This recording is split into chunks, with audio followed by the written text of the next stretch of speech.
The moment you stop postponing life is the moment your business asks you to change. And I didn't realize how true that was until we came home from Greece and Turkey on our last cruise in October. When we got home, everything looked the same. The calendar filled back up, and the emails, of course, were waiting, and the business kept moving. It just kept right on going. But internally, for me, after I had that experience on the cruise and going to visit all of those amazing places, something shifted. Because once you experience a different way of being present, literally slowing down a slower pace, having deeper conversations, and sharing moments that actually last longer, it becomes really hard to step back into a room that doesn't support that. And I knew pretty quickly that if we ignored that feeling, we'd lose what that experience had given us. While we were traveling, I still worked, not constantly, and I wasn't like obsessing over checking my phone or emails and things like that. But that space was enough to notice patterns and patterns that I wasn't exactly fond of. Anything that wasn't clear became heavy very, very fast. And anything that required my immediate attention created tension. And anything that I had been holding together showed up in those moments. And here's the thing, guys, it wasn't because the people around me weren't capable. It was because the business had been built around me being available most of the time. And availability is not the same thing as leadership or being able to run a business and completely step away. So, what this took was me really looking deep inside and being completely honest with myself. I had been telling myself I was being responsible by staying involved in everything, but by being the one person that people could always come to, I was basically setting myself up for failure. And if I'm being completely honest, some of that wasn't responsibility. Like, I wasn't being responsible. It was a control thing. It was wanting to make sure that I had to be a part of every single aspect of everything.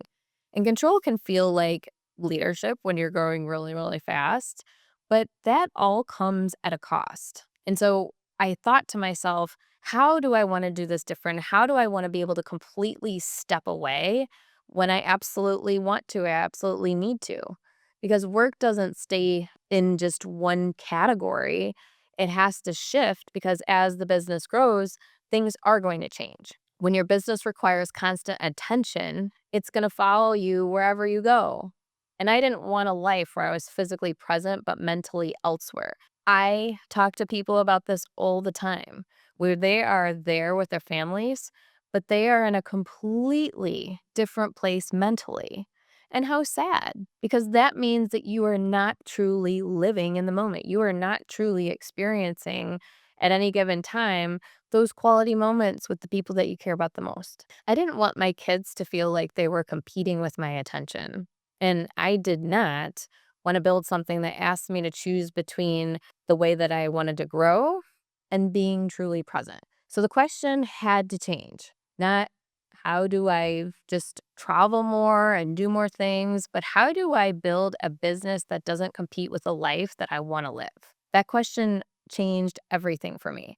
So instead of asking, how do I stay connected while I'm away, which is, I think, a thing that all of us entrepreneurs are challenged with, I started asking, why does this need me at all? Does it really need me? That question is like super uncomfortable. Like, I get it because it forces us to clarify, like, what is the control aspect that I'm holding on to?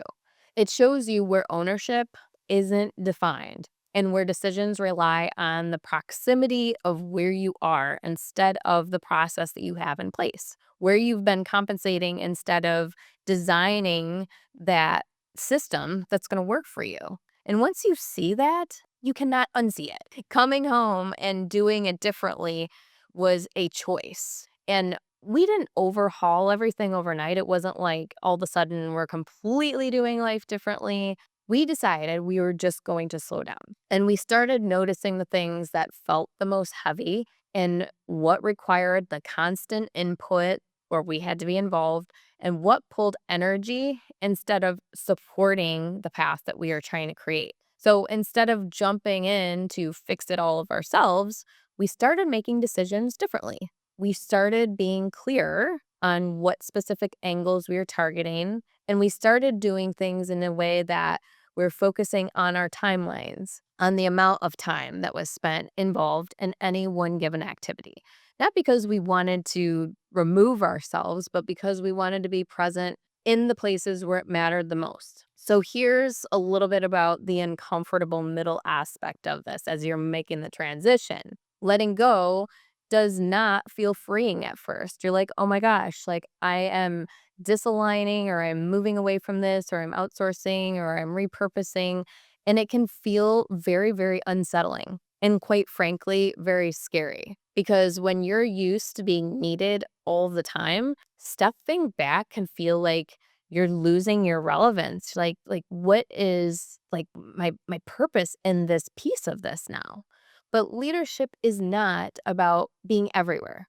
It's not about being everything to your entire business. It's about building something that can stand without you, that it can actually be sustainable while you are removed from it. And that shift doesn't happen all at once. It's not something that just happens immediately. You can be intentional and you can clarify and you can start creating a new direction, but it happens slowly because you are creating trust, not only with yourself, but with your team.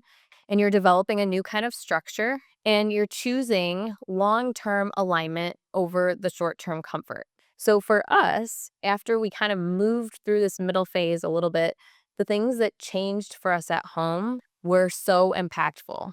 This was the part that surprised me the most. When work stopped pulling me constantly, even mentally, presence felt completely different. It didn't feel forced. I didn't have to be like, I have to schedule this in every day with my child. Like, I'm like, I don't want to feel like that. I don't want to have to do that.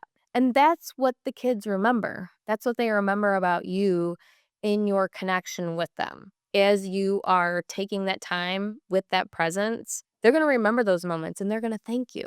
And I have to tell you, even like a personal story yesterday, no phone, no accessibility to me, no access from the outside world outside of the room that my daughters and I were in. We sat and we played, and they had their little store, and I purchased things from their store.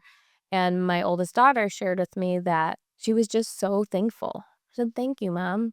Thank you for being here." And that made my heart sing because I realized just how important that quality time was and that there isn't anything materialistic that I could have bought for her or anything that I could have done on the outside that would have been more important than that. So being present with your kids is essential without distraction and just being there so that you can look them in the eye, tell them that you're proud of them, and just sit, just be still, just participate. And if you're focused on that one thing, that helps you not to be thinking about all of the stuff happening on the outside because your mind is transfixed on that moment. You have prepared for this because you've prepared for presence. Okay. And they, again, will remember exactly how that felt to be with you. If your business only works because you're constantly available, it's not actually supporting your life.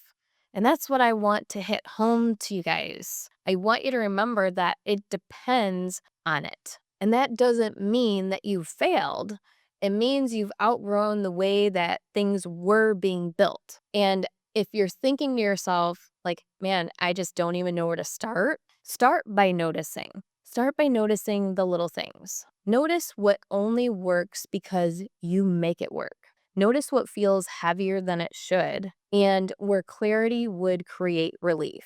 You don't need to change everything at once. You just need to stop assuming this is the only way. It's not the only way. You have the choice to do life different. In the next episode, I want to talk about what this looks like with the kids because choosing to level up as a family isn't supposed to be a quiet or reserved situation, but it is powerful. You don't have to be polished. It doesn't have to be perfect.